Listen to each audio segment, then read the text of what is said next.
thả tim một cái nào, thả tim một cái nào. Thấp thôi, thấp tay thôi. Ok, 2, 3 tươi. Một tấm rồi nha, một tấm rồi nè. 2, 3 nè.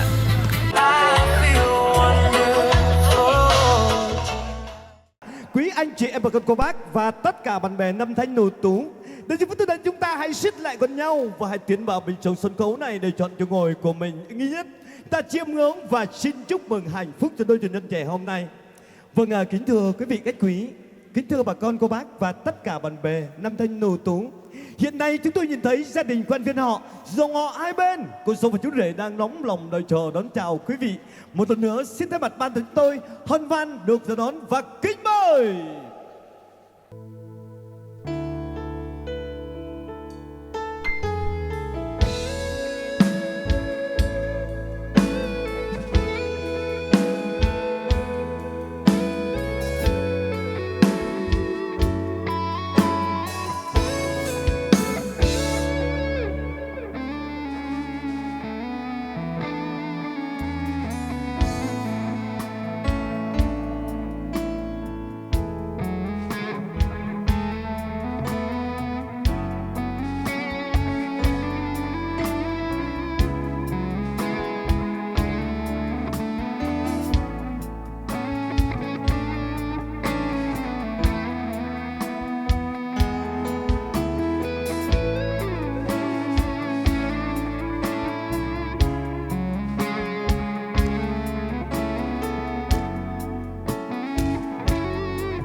nam tơ mi ơi ông pergi nam peba mana và lối tơ con mana và đông tơ plei to to con cỡ chung nhong quay ta mang lăng ô bri cùng bánh cơ tung con mà lấy ô quay lăng mi hơi nhong xem trâu quê à si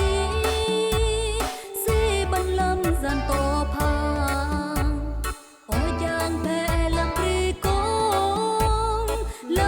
con cùng rồi to to con cỡ chung nhong quay ta mang lăng ô bri cùng bánh cơ tung con mà lấy ô quay lăng mi hey hey hey hey hey yeah hey hey hey hey hey yeah hey hey hey hey hey yeah hey hey hey hey hey yeah.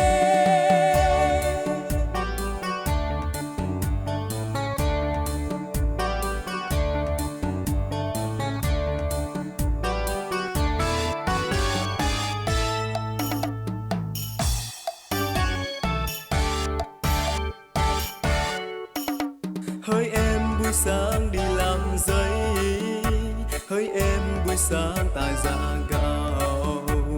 mặt trời đang lên núi mặt trời sáng rừng lên Kia kia em ơi núi cao, hình em như muôn vì sao. Núi rừng vẫn trong máng sương, mà em cất bước lên nương. với anh chân cứ đi đang hôn về trong sân tình em hãy cất bước lên núi trên xanh tình em Kia kia em ơi núi cao, hình em như muôn vì sao.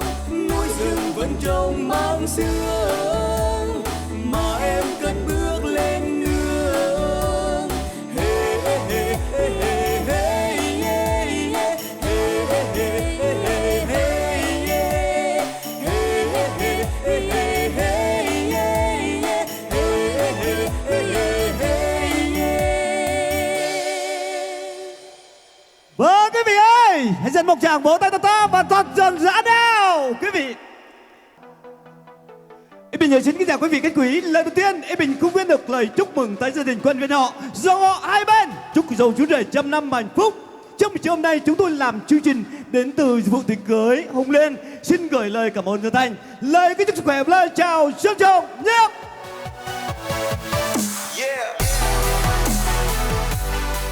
Khu vực này thì biết bạn ai này và mẹ tổng đời nào được bà ta chế mà ác bãi bịa mạ bằng tạc rát sang nó cái nhiều một tòa chỗ là tầm ra lại khắp trong print bịa mạ rút bằng xa bó bằng bút tiêu sạt bà phu anh này ta thành các tòa chỗ tầm ra đi năm này còn có các chăm sóc hàm bờ đây nhu có son hồi duyên đi năm này.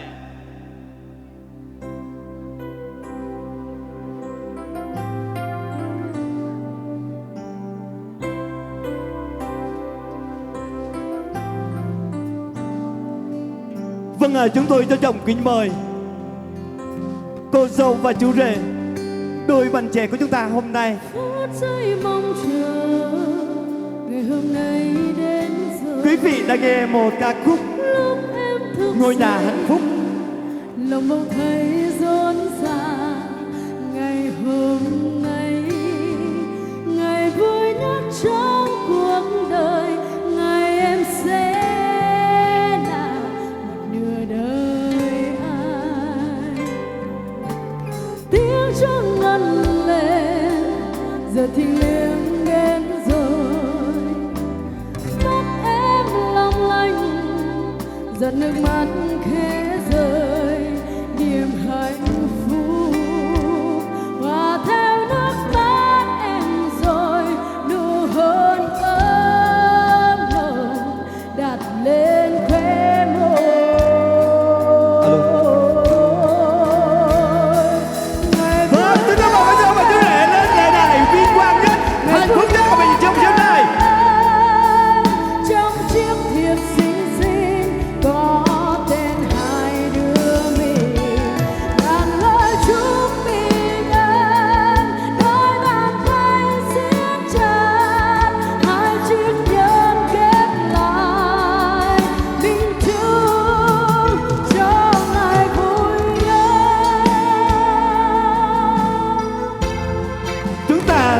được tất cả những gương mặt rất là chạm người có dòng vào chủ đề của chúng ta hôm nay. Với các bạn ơi, hãy dành một tràng vỗ tay thật nào. Thức dậy lòng bỗng thấy rộn ràng ngày hôm nay, ngày vui nhất trong cuộc đời, ngày em sẽ là một người đời an. Chúng tôi xin trân mời ca sĩ. Tiếng chuông ngân lên. Vâng ạ, chúng tôi mời cô dâu vào chủ đề. Đến rồi mắt em long lanh, giọt nước mắt khẽ rơi, niềm hạnh phúc hòa theo nước mắt em rồi, nụ hôn ấm nồng đặt lên khóe môi.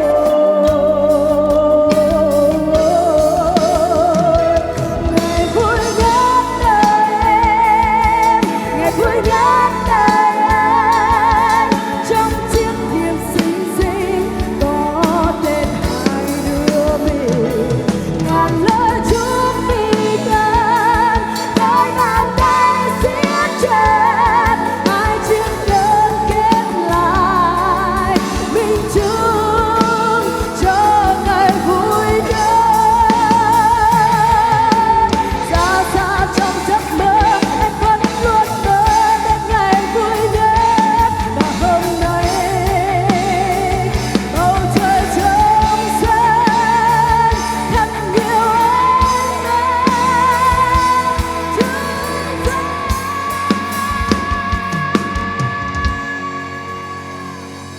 Ngày vui nhất đời em, ngày vui nhất đời anh, trong chiếc thiệp xinh xinh có tên hai đứa mình, ngàn lời chúc bình an, đôi bàn tay siết chặt, hai chiếc nhẫn kết lại, mình chung cho ngày vui nhất,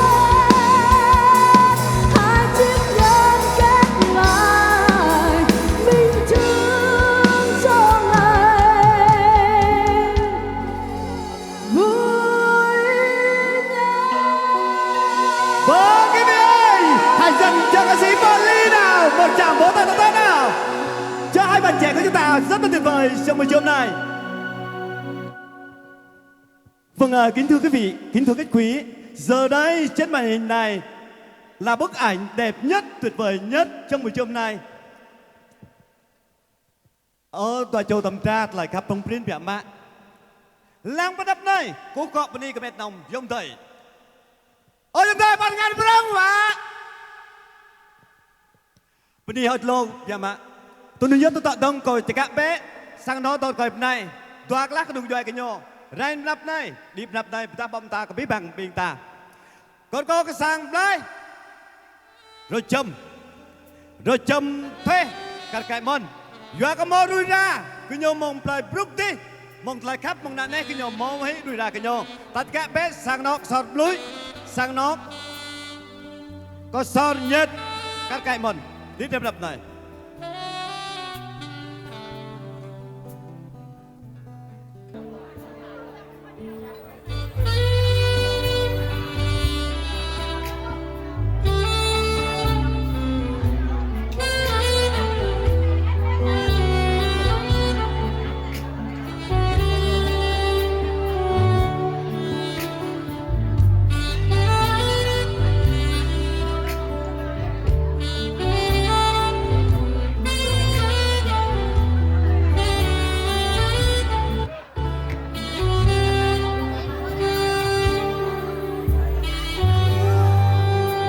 Vâng ạ, chúng tôi mời gia đình quan bên họ xuống lên đài này vinh quang nhất, hạnh phúc nhất của con gái nhà mình trong buổi hôm nay. Xin trọng kính mời.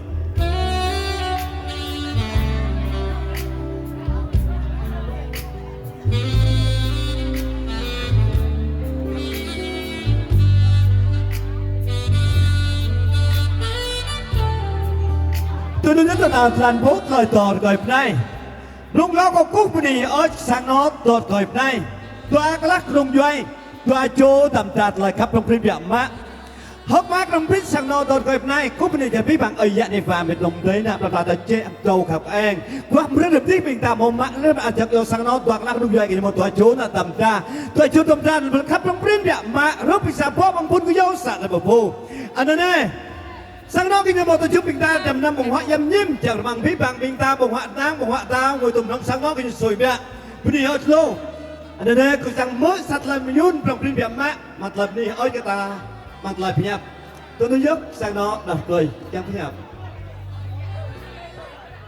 lúc lâu có cô phân đi cổ về mà tôi qua cái mà tôi thật trong ở group của đây này chỉ cái này sang nó đồng bị vào đầu quay ông chỉ bị mà hợp tác tôi vang bây giờ mình quay group của trong bị có hợp đây này rồi thì mà quay bên trong nha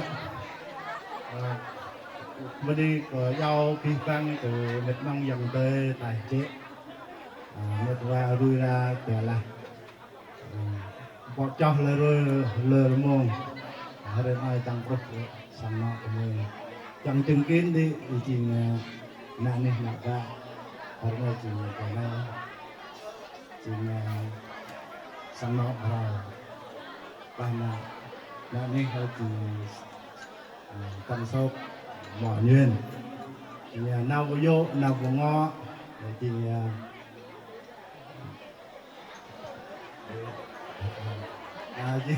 chị ngồi rồi xóa mạng vào đây rồi toàn rồi ở đây bọn nói mình họ kết đâu đây nó có sáng nó thì bọn bạn mình một cặp ya bọn họ về cả vàng đây là màu tới bị năng lực khắp thôi bà bạc đó như đó có về tụi nó rồi rồi chẳng giờ lại vâng kính thưa quý vị kính thưa khách quý chúng ta đã nghe qua một lời cảm ơn lời phát biểu của gia đình Tuân Thiên Họ hãy dẫn một tràng vỗ tay thật nào quý vị ơi vâng ạ chúng tôi làm thủ tục người ta nói rằng là kính cha kính mẹ vâng ạ chúng tôi mời nhân viên tiệc cưới Hồng Liên xin dâng cái phần tình của đôi bạn trẻ hôm nay dâng kính cho bố mẹ kính yêu của mình. Đừng bỏ khăm chênh mà nuôi pla mà nhầm ya khăm chênh bỏ phê phê chinh mượn hít này chênh khám chênh lại cơ ở ya mặc ta nào dập dàng lên char bị lời khắp car ami ama ami porque raita ama po chemrong yang dai ai nam ngami ta ro pran jwa nam ona ngama ro hit le pamin to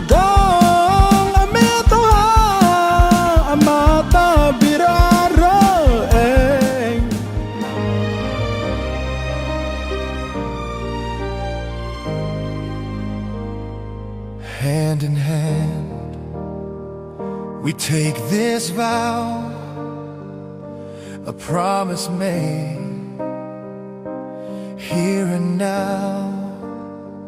Through every joy, through every trial, we'll walk together every mile. Through the sunshine and the rain, through every laughter and every pain, our hearts will guide us strong and true. Forever begins with me and you. Forever starts today, in love we'll find our way. Side by side, hearts as one, our journey together has begun. Every dream we hold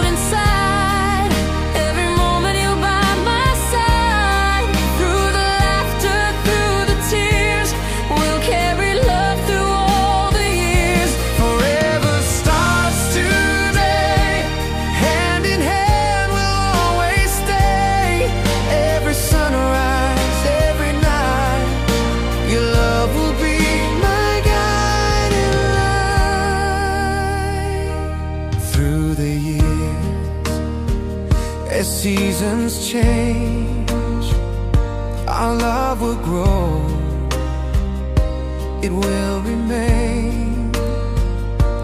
Every moment, every day, we'll cherish life in every way.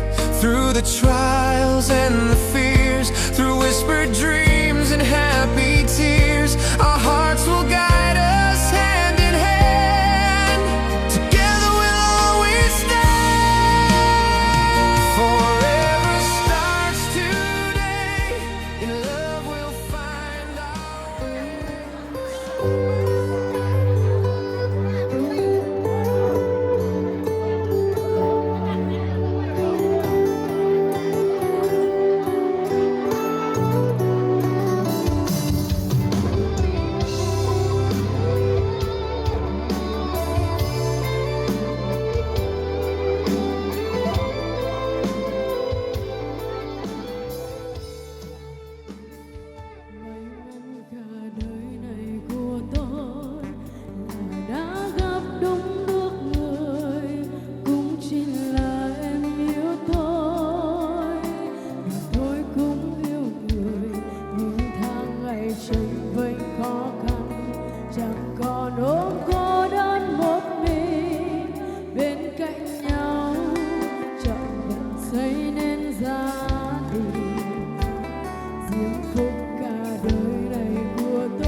xin được phép gửi tới quý vị một ca khúc Yêu. Xin mời quý vị thưởng thức.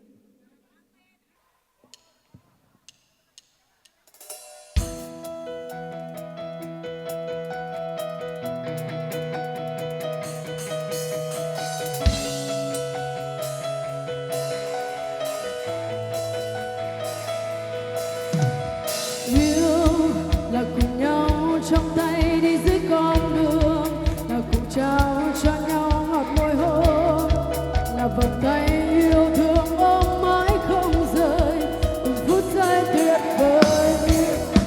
Là cùng em bên anh không chút ưu phiền, từng buồn lo trôi qua ngày bình yên, đồng lòng ta trao nhau giây phút tuyệt vời, nguyện thề luôn bên nhau mãi. Dù thời gian trôi qua vẫn luôn bên người, dù ngày tháng trôi qua ta vẫn không cách rời, bên nhau suốt đời cùng xây giấc mơ chung đôi. Hãy bên em thật gần nhé anh, để cảm nhận những yêu thương trong trái tim này dành hết cho người. Hãy trao em nụ hôn đắm say ngọt ngào như phút giây ban đầu, ngày nắng xanh ngời quên ước có nhau trọn đời.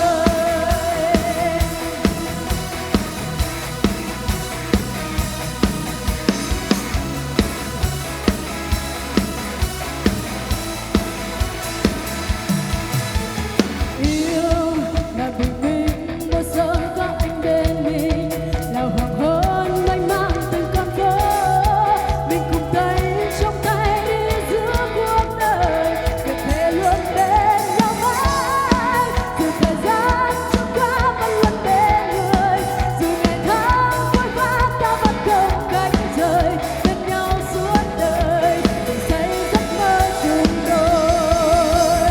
Hãy bên em thật gần nhé anh, để cảm nhận những yêu thương trong trái tim này dành hết cho người. Hãy trao em nụ hôn đắm say ngọt ngào như phút giây ban đầu, ngày nắng xanh ngời nguyện ước có nhau trọn đời.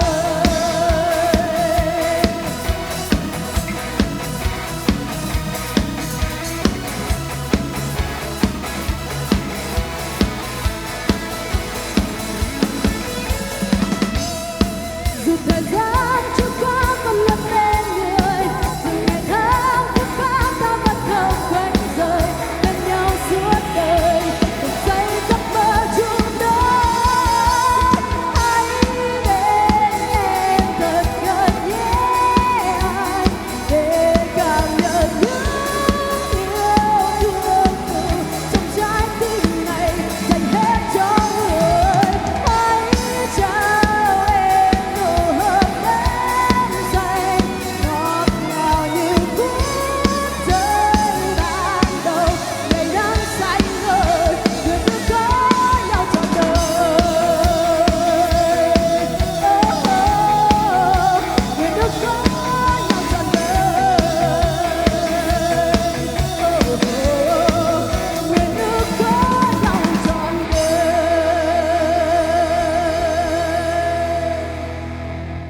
Xin cảm ơn nhiều.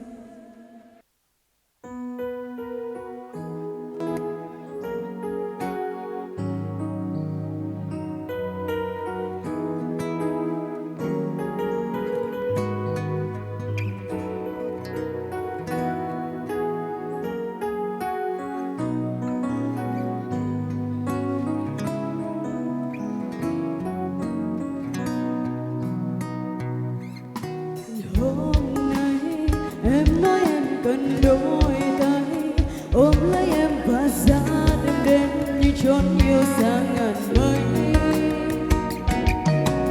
Hôm nay đã ngưng hết những âu lo thường ngày, chỉ cần anh ngồi sau cùng em ta đi đến đâu cũng được.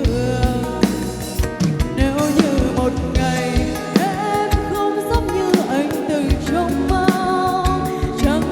được thế giới liệu anh có yêu không? Vì em ôm được mỗi trái tim thật nhỏ bé của người em yêu. Có anh thật ấm áp như một bài hát em yêu. Mình giữ nhau thật chặt nhé, nếu đi ta cùng đi. Mọi bão giông đều qua khi con tim cùng theo lý trí. Giờ gió đông lạnh giá lắm, cứ yên tâm còn em và nắng vàng cùng dưới ấm để anh cảm thấy yêu thương nhiều hơn. Việc của anh là yêu em, có mưa giông thì để lo, chẳng hứa gió được mấy đêm nhưng bình yên khi bên anh. Tìm thấy anh người em yêu, lúc yêu thương tựa như nắng cuối chiều.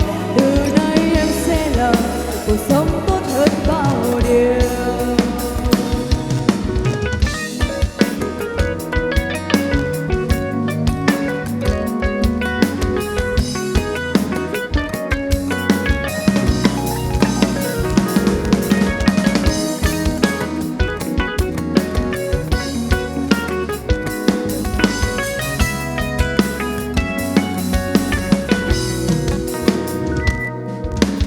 Hôm nay anh nói anh cần đôi tay ôm lấy anh và gia đình em như chốn yêu xa ngàn mây. Hôm nay tạm ngưng hết những âu lo thường ngày, chỉ cần anh ngồi sau cùng em ta đi đến đâu cũng được. Nếu như một ngày em không giống như anh từng trông mong, chẳng mong được thế giới liệu anh có yêu không? Vì em ôm được mỗi trái tim thật nhỏ bé của người em yêu. Có anh thật ấm áp như một bài hát em yêu. Mình giữ nhau thật chặt nhé, nếu đi ta cùng đi. Mọi bão giông đều qua khi con tim cùng theo lý trí. Giờ gió đông lạnh giá lắm, cứ yên tâm còn em và nắng vàng cùng dưới ấm để anh cảm thấy yêu thương nhiều hơn. Việc của anh là yêu em, có mưa giông thì để em lo, chẳng hứa gió được mấy đêm nhưng bình yên khi bên anh. Tìm thấy anh người em yêu, lúc yêu thương tựa như nắng cuối chiều. Từ nay em sẽ làm cuộc sống tốt hơn bao điều. Mình giữ nhau thật chặt nhé, nếu đi ta cùng đi. Mọi bão giông đều qua khi con tim cùng theo lý trí. Giờ gió đông lạnh giá lắm, cứ yên tâm cùng em và nắng vàng cùng dưới ấm để anh cảm thấy yêu thương nhiều hơn.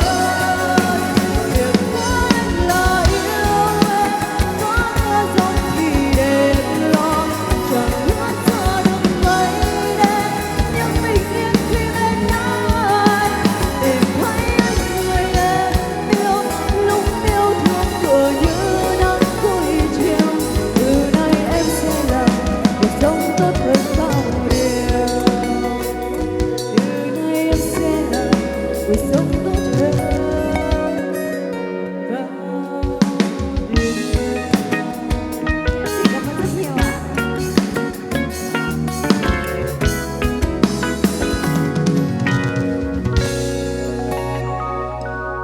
Bây giờ phải nói là cảm ơn rất nhiều tới giọng ca của bé Viên Viên vừa rồi với ca khúc rất tuyệt vời của mình trong buổi chiều hôm nay. Vâng, kính thưa quý vị, kính thưa khách quý, ngay bây giờ trở lại với sân khấu tình yêu trong buổi chiều hôm nay. Chúng tôi trân trọng kính mời ta đón tiếng hát của em Đơm, một giọng ca rất là trẻ trung. Vâng, xin mời em Đơm.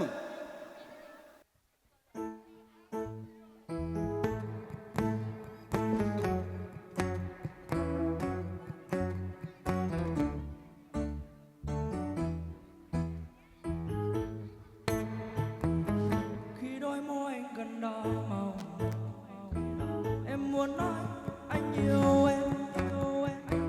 Khi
Bây giờ phải nói rất là cảm ơn rất nhiều tới dòng ca của em rồi Trâm Đơm với các khúc rất ngọt ngào của mình trong buổi hôm nay để tặng hát mừng hạnh phúc đôi. Vâng, để tiếp nối chương trình với ngày hôm nay, chúng tôi trân trọng kính mời chào đón tiếng hát của em bé Trang lên sân khấu để góp vui chương trình với nghệ.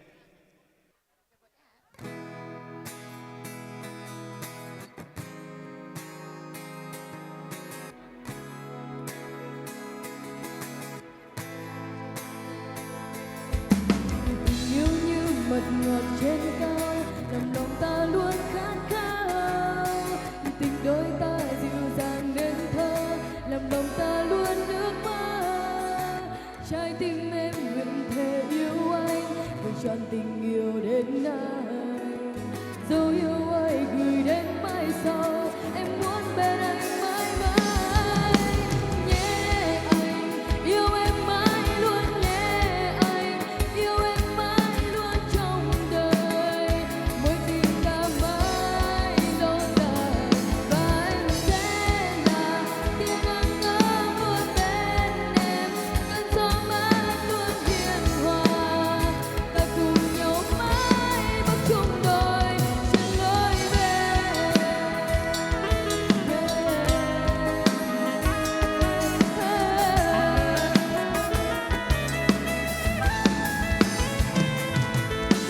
Và anh ơi mật ngọt anh trao mà lòng hằng luôn ước ao. Tình đôi ta dịu dàng đến thơ, đều cùng nhau trong giấc mơ. Trái tim em nguyện thề yêu anh, chỉ dành tình yêu đến anh. Dấu yêu ấy gửi đến mai sau, em muốn bên anh mãi mãi. Nhé anh, yêu em mãi luôn nhé anh, yêu em mãi luôn trong đời. Mối tình ta mãi lâu dài và anh sẽ là tia nắng ấm luôn bên em. Cơn gió mát luôn hiền hòa, ta cùng nhau mãi.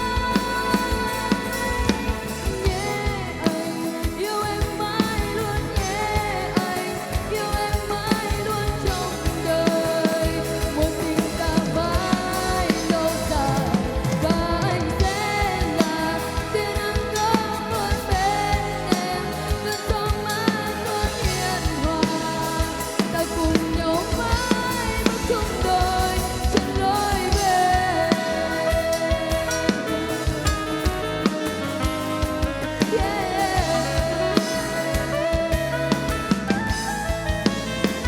Ta cùng nhau mãi bước chung đôi trên lối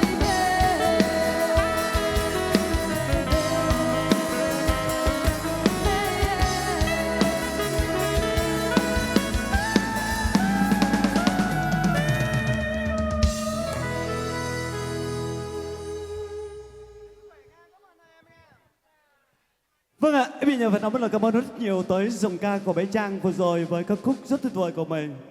Rất là mượt mà, đúng không quý vị?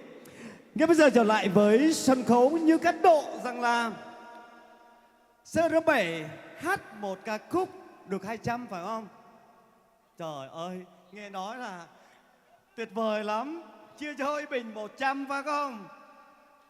Vâng ạ, chúng tôi mời tiếng hát của CR7 là người chú của con dâu và chú rể trong buổi trưa hôm nay. Xin mời người cậu hả? 500 là 500, lên đi. Chị Mưa ơi, 200 của em đâu?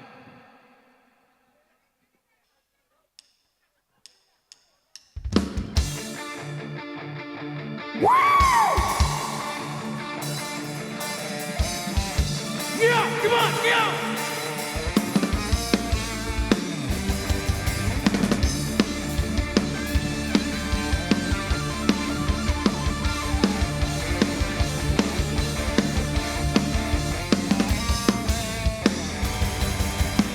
Một gần lửa hồng từ bao la, một gần lửa hồng sáng dịu dàng, một gần lửa hồng buồn hồi trái mây. Ôi cao win, em thương ai bên đôi đang ai. Một gần lửa hồng còn bên ta, lửa tìm về với cội nguồn, còn lửa bồi hồi cháy mãi. Ôi cao nguyên những chiến sĩ cao nguyên bên anh lửa bập bùng. Cháy lên ơi lửa thiên, cháy mãi cho bóng em hiện ra. Giữ ngọn lửa em trao bao giờ, em trao lời nói nhớ mãi nhớ, lời nói lửa cháy dịu đắng ngày nào. Còn đặt chiếc chân em bay qua dưới vòng trời, còn dòng sóng ấy suốt mãi trôi qua dưới mặt trời. Còn yêu em, ai còn thương em mãi người ơi.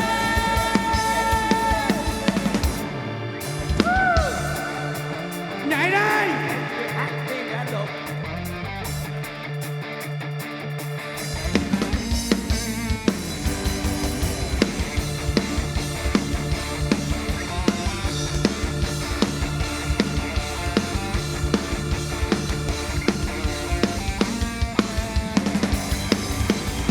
Một con lửa hồng gần bên ta, một con lửa hồng sáng rực rỡ. Ôi cao nguyên em thương ai bên nỗi đau chờ ai. Một con lửa hồng gần bên ta, con lửa tìm về với cội nguồn, con lửa bồi hồi cháy mãi. Ôi cao nguyên những chiến sĩ cao nguyên bên anh lửa bập bùng. Cháy lên ôi lửa thiên, cháy mãi cho bóng em hiện ra. Giữa ngọn lửa em trao bao giờ, em trao lời nói nhớ mãi nhớ, lời nói lửa cháy dịu đắng ngày nào. Còn đặt chiếc chân em bay qua dưới bầu trời, còn dòng sóng ai suốt mãi trôi qua dưới mặt trời. Còn yêu em, anh còn thương em mãi người ơi. Cháy lên đi lửa thiên cao nguyên, còn mãi trong ta tình yêu cao nguyên. Cháy lên đi lửa thiên cao nguyên, còn mãi trong ta tình yêu cao nguyên.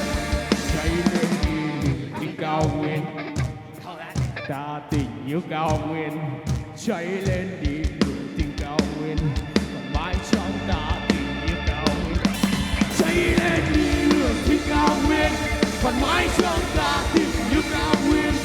Cháy lên đi lửa thiên cao nguyên, còn mãi trong ta tình yêu cao nguyên.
ta say đắm bên nhau rồi mọi người đi xa, còn là gì trong ta đến với anh hỏi người, ta say đắm bên nhau rồi mọi người đi xa, tình yêu rồi sẽ qua.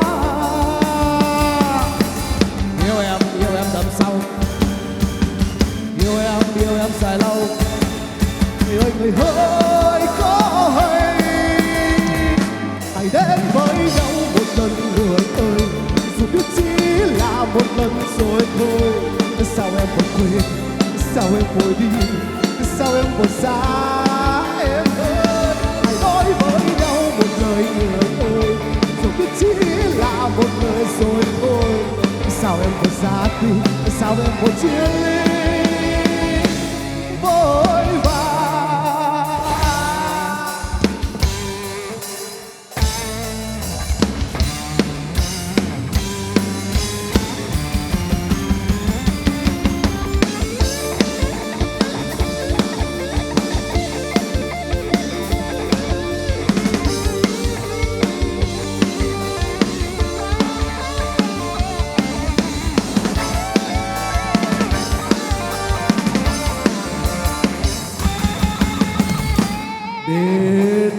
Đến với anh hỏi người, ta say đắm bên nhau rồi mấy người đi xa, còn là gì trong ta.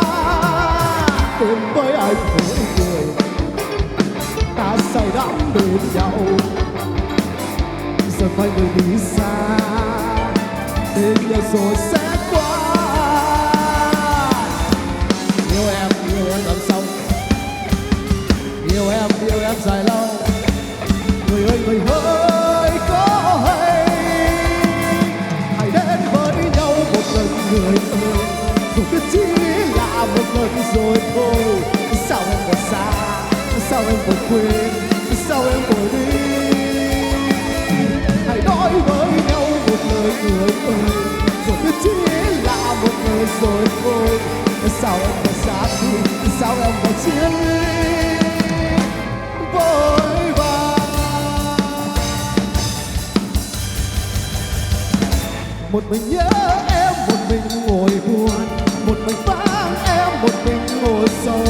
Cô buồn niềm đau, ước mơ về sau, trong đời ta mãi có nhau. Một mình nhớ em, một mình ngồi buồn, một mình vắng em, một mình ngồi sâu.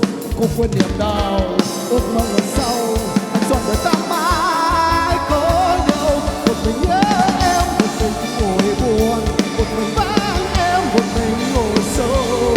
Cô quên niềm đau, ước mơ về sau, trong đời ta mãi có nhau.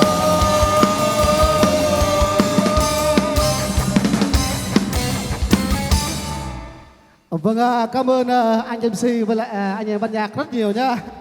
Cảm ơn anh Bầu Imo.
Bây giờ phải nói một lời cảm ơn rất nhiều tới giọng ca của chị Mười với ca khúc của mình rất tuyệt vời của mình trong buổi chiều hôm nay. Hát chúc mừng ngày với của tôi. Kính thưa quý vị, kính thưa khách quý, theo lời nhắn của gia đình quan viên họ, dòng họ hai bên, một lát nữa chúng ta về nhà, về tư gia của nhà họ nhà trai để gặp gỡ nhâm nhi với chén rượu tình của đôi bạn trẻ hôm nay. Một lần nữa xin thành cảm ơn. Vâng, để tiếp nối chương trình với ngày hôm nay qua phần trình diễn của nam ca sĩ, xin mời anh của cô dâu và chủ đề trong buổi chiều hôm nay, Em Sóc.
Cảm ơn rất nhiều tới giọng ca của Em Sóc vừa rồi, một chuyến đi dài rất là tuyệt vời.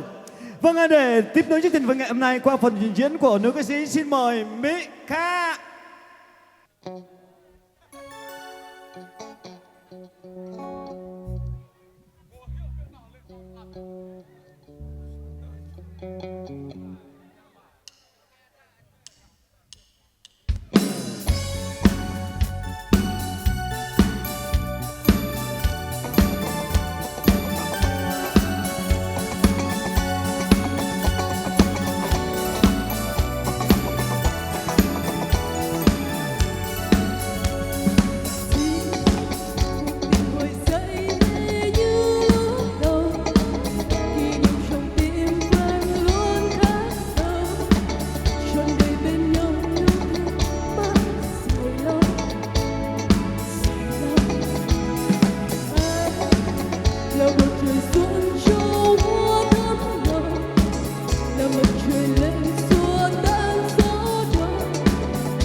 có phải ngoài trời đang mưa,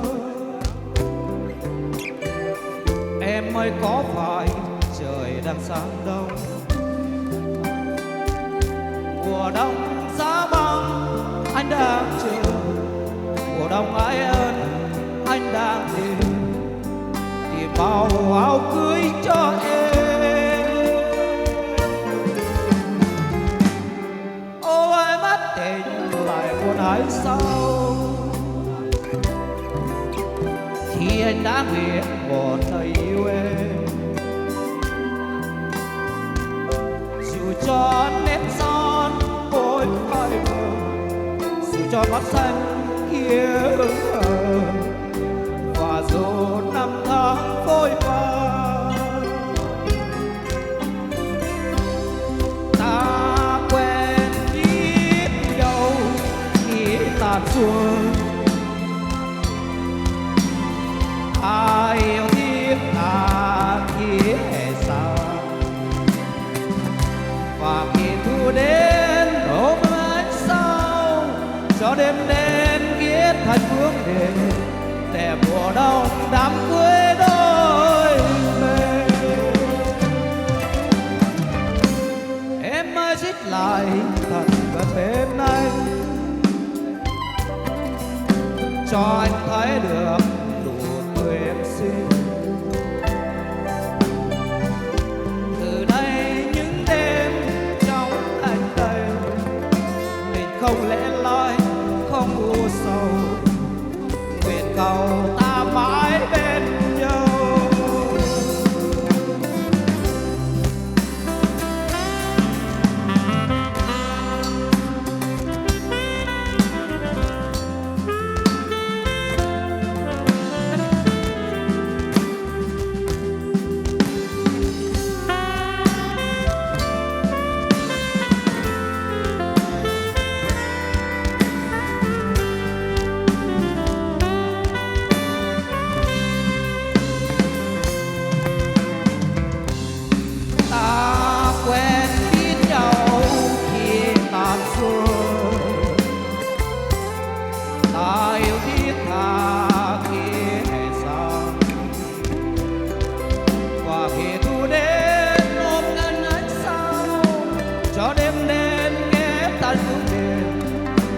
Mùa đông đám cưới đôi bên. Em ơi xích lại thật gần bên anh, cho anh thấy được nụ cười xinh. Từ đây những đêm trong thành đầy, mình không lẽ loi không u sầu, nguyện cầu ta mãi bên nhau. Từ đây những đêm trong thành đầy, mình không lẽ loi không u sầu, nguyện cầu ta mãi bên nhau. Hôm nay có biết rằng bên đây rồi hôm nay em thế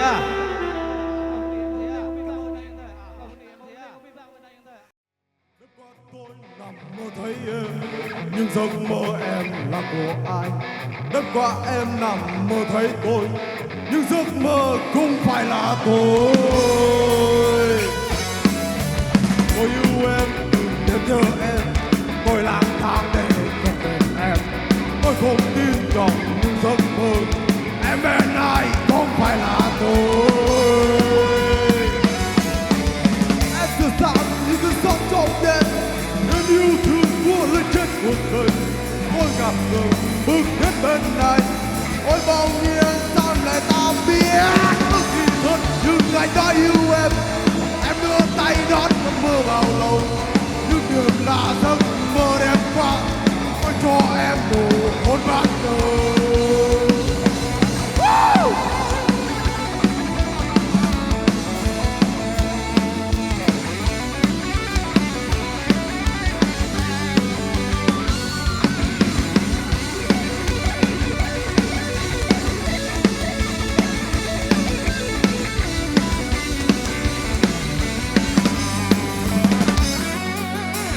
Đêm qua tôi nằm mơ thấy em, nhưng giấc mơ em là của ai? Đêm qua em nằm mơ thấy tôi, nhưng giấc mơ không phải là tôi. Tôi yêu em từng đêm nhớ em, mỗi lang thang để gần em. Tôi không tin nhưng giấc mơ em bên ai không phải là tôi. Em đưa rằng vì cứ sống trong đêm, em yêu thương vua lên trên cuộc đời. Tôi ngập ngừng bước đến bên em, ôi bỗng nhiên sao lại ta biết thật nhưng anh nói yêu em.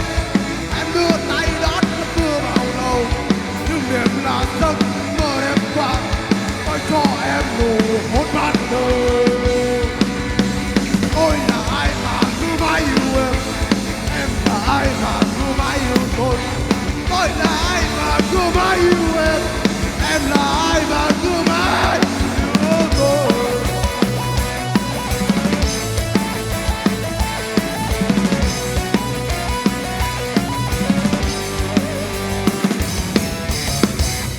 Xin thay mặt chương trình đến từ vườn tiệc cưới Hùng Liên cảm ơn tới ca sĩ của chúng ta hôm nay hát rất tuyệt vời của mình trong buổi chiều hôm nay.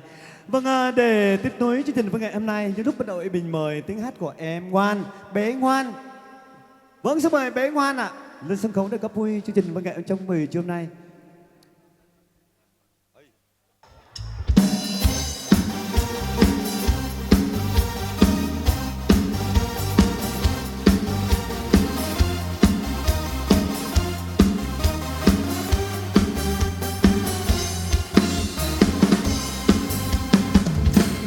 Hãy lắng nghe cùng nhạc bước lên dần dần ngất ngây, chân vui bước mê say, đôi cùng tim cùng si nồng cháy. Nhớ anh đêm này, mình phải đắm say, chúa câu hát ra bay cho niềm tin trào dâng.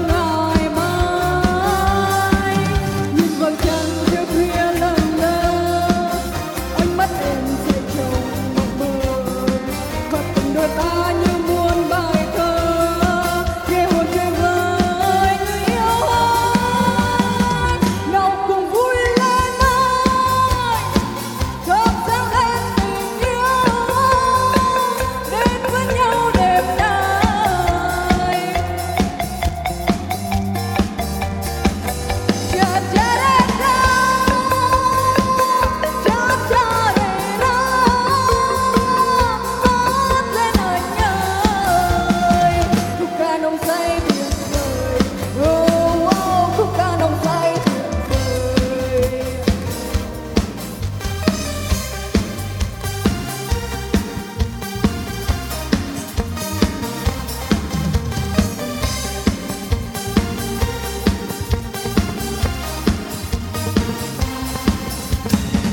Hãy lắng nghe cùng nhạc bừng lên dần dần ngất ngây, chân vui bước để say, đôi cùng tim cùng si nào trái. Nhớ anh đêm này, mình phải đắm say, cho câu hát xa bay, cho niềm tin trào dâng ngày mai. Nhìn vầng trăng chiều khuya lâng lơ, ánh mắt em say trong mộng mơ, và tình đôi ta như muôn bài thơ nghe hồn chơi với người yêu anh. Nào cùng vui lên anh, thắp sáng lên tình yêu, đến với nhau đêm nay. Mình quay cuồng trong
xa em mong ra đi.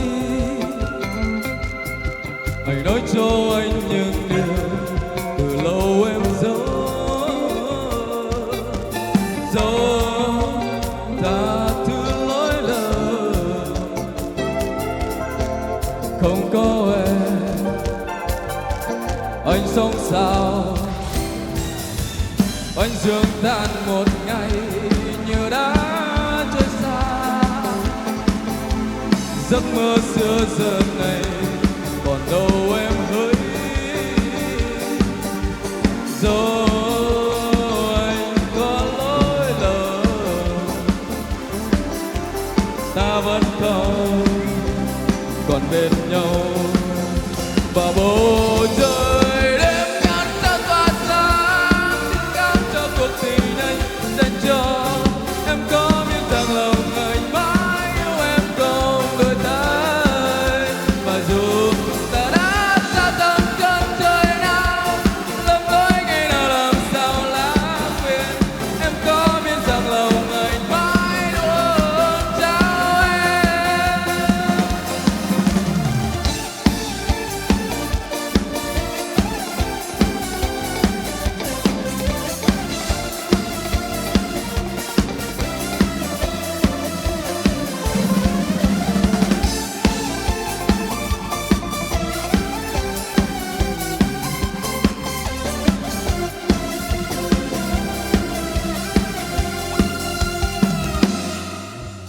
Anh dương than một ngày như đã trôi xa. Giấc mơ xưa giờ này còn đâu em hỡi. Rồi anh có lỗi lầm, ta vẫn còn bên nhau. Và bầu trời đêm ngát rất tỏa sáng chứng giấc cho cuộc tình anh dành cho em. Có biết rằng lòng anh mãi yêu em không đổi thay. Và dù ta đã xa tận chân trời nào, lầm lỗi ngày nào làm sao lãng quên. Em có biết rằng lòng anh mãi luôn trao em. Em có biết rằng lòng anh mãi luôn trao em.